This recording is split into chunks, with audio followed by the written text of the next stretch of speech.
ایک ٹائم نہ رہے تو ایسے لوگ جو جمعے کی جمعے جاتے ہیں وہ ہنگامہ مچا دیتے ہیں. امام کے بچے نہیں ہیں, امام کی رشتہ داری نہیں ہے, امام کی سسرال نہیں ہے, امام کی ددھیال نہیں ہے, امام کی ننیحال نہیں ہے, امام کا کون نہیں ہے, امام کے چچا بھی ہیں, امام کے تاؤ بھی ہیں, امام میرے تمہارے طرح آدمی ہے. مجھے بتاؤ کہیں کوئی مر جائے گا تو امام کو جانا پڑے گا یا نہیں جانا پڑے گا؟ کہیں کوئی پیدا ہوگا تو امام کو جانا پڑے گا یا نہیں جانا پڑے گا؟ کہیں کسی کو تکلیف ہے, کہیں کسی کی طبیعت اچھی ہے, کہیں کسی کی خراب ہے, ہزار ذمہ داری امام کے ساتھ ہوتی ہیں. اگر ایک دو دن امام غیر حاضر رہ جائے تو لوگ بے وجہ اس کا حساب کرنے پہ تل جاتے ہیں اور پھر امام کے پیچھے ہاتھ دھو کے پڑ جاتے ہیں. ہونا یہ چاہیے, دو امام ہونے چاہیے مسجد میں, ایک امام ہونا چاہیے, ایک نائب امام ہونا چاہیے. امام صاحب اگر کام سے چلے جائیں تو نائب امام ان کا کام انجام دے سکے. اماموں کی تنخواہ بڑھاؤ. اب ایک دم تو بڑھا نہیں سکتے, میں ایک ترکیب بتاتا ہوں اور پھر حضرت مفتی صاحب کو آواز دیتا ہوں. ترکیب یہ ہے کہ جب جمعے کے دن امام صاحب خطبہ پڑھتے ہیں, مطلب تقریر کرتے ہیں یا نعت شریف پڑھتے ہیں, مسجد میں جتنے لوگ جاتے ہیں اگر صرف 10 روپے سے امام صاحب کا مسافہ کر دیں گے تو قسم خدا کی آپ کے پاس سے 10 روپے جائیں گے, میری مسجد کے امام صاحب کے پاس ہزاروں روپے اکٹھے ہو جائیں گے. امام صاحب کے بچے کھائیں گے, ان کے دل سے دعا نکلے گی. دیکھو اگر اماموں کی تنخواہ کم ہوتی ہے تو نمازیں خراب ہوتی ہیں. آپ کہیں گے کیسے؟ میں بتاتا ہوں آپ کو. امام صاحب کی تنخواہ 4000, بیوی کی دوا چل رہی ہے 3000 روپیہ مہینہ کی, 100 روپیہ روز اس کی بیوی کی دوا چلتی ہے. اب کتنے روپے بچے اس کے پاس؟ 1000. اس میں گیس سلنڈر بھی ہے, اس میں تیل بھی ہے, اس میں نمک مرچ بھی ہے, اس میں دال چینی پتی بھی ہے, سب دنیا بھر کے خرچے. آپ غور کیجئے, اب امام صاحب مسجد کے مصلی پہ کھڑے ہیں, نیت باندھے ہوئے نماز کی, اب پڑھ رہے ہیں سبحانک اللہم و بحمدک و تبارک اسمک و تعالی جدک ولا الہ غیرک. اب سبحانہ جب ختم ہوا تو امام صاحب من میں سوچ رہے ہیں یار کوئی مر بھی تو نہیں رہا ہے, 40واں ہو جاتا, کچھ روپے ملتے, خرچہ چل جاتا.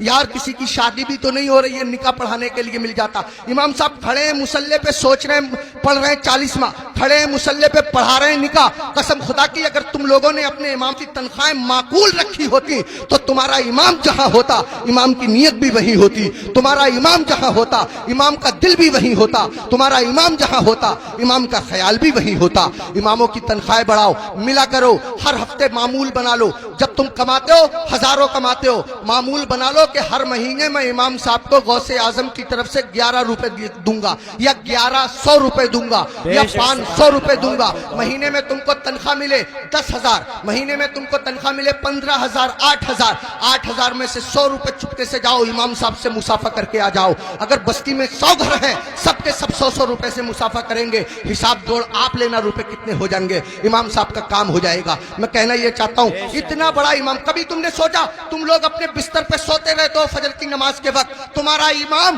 تمہاری بستی کی مسجد کے مصلی پہ بیٹھ کے تمہارے لیے دعا کر رہا ہوتا ہے, یا اللہ میری بستی پہ کرم فرما, یا اللہ اس بستی پہ رحم فرما, لوگوں کے کاروبار میں برکت عطا فرما, عزت کی حفاظت فرما, دولت کی حفاظت فرما, آبرو کی حفاظت فرما. اور تم اسی امام کے پیچھے پڑے رہتے ہو جو تمہارے لیے دعائیں کرتا رہتا ہے. ایک آدمی پڑا رہتا تھا بہت امام کے پیچھے, ایک دن پکڑ لیا امام صاحب نے, ابے فجر کی نماز پڑھی ہے؟ بولا بالکل پڑھی ہے. امام صاحب بولے کیا رکعتیں پڑھی ہیں؟ بولا 10. کا فجر میں 10 ہو گئے رے.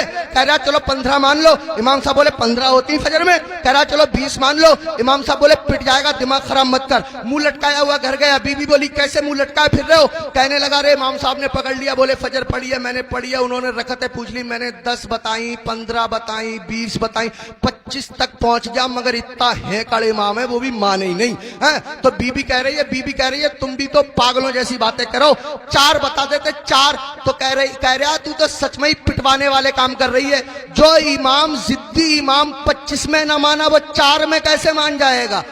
25 میں مانا نہیں, 4 میں مان جائے گا. پٹوانے والے کام کر رہی ہے. اماموں کے قریب آؤ, اماموں کا خیال رکھو. جب کھانا کھانے بیٹھا کرو امام کو فون کر لیا کرو, حضرت کھانا کھایا نہیں کھایا, آیا نہیں آیا, اگر آیا تو کیا آیا. اگر تمہارے گھر کوئی اچھی چیز بنا کرے امام کو پہنچا دیا کرو, امام کا خیال رکھا کرو. بال کاٹنے کی دکان ہے, امام سے بال ترشوانے کے پیسے مت لیا کرو. کپڑے سلنے کی دکان ہے, امام کے کپڑے فری سل دیا کرو. پوری بستی کا ایک امام ہے, کیا نہیں ہو سکتا؟ مشکل کام نہیں ہے, مشکل کام نہیں ہے. ایک امام کے ساتھ اگر یہ رعایت کی جائے, کوشش کرو اپنی مسجد کے اماموں کو حج کراؤ, عمرے کے لیے بھیجو, سب مل کر کے کوشش کرو, تو کوئی کر رہا کام نہیں ہے. میں نے بہت قیمتی وقت لے لیا, آپ سے بھی میں معافی چاہتا ہوں اور مفتی صاحب سے بھی میں معافی چاہتا ہوں, ممبر شریف پہ بیٹھے ہوئے تمام لوگوں سے میں معافی چاہتا ہوں. میرے دل کی تمنا تھی, میری آرزو تھی, اماموں کے بڑے برے حالات لوگوں نے بنا دیے. یہی وجہ ہے ہمارے 50% مولویوں نے اپنا کاروبار شروع کر دیا, امامتیں چھوڑ دی, اور اماموں کے ساتھ ایسے ہی رویہ رہا تو قسم خدا کی تم لوگوں کے بچوں کو اللہ و رسول کا نام سکھانے والے لوگ ملنا مشکل ہو جائیں گے.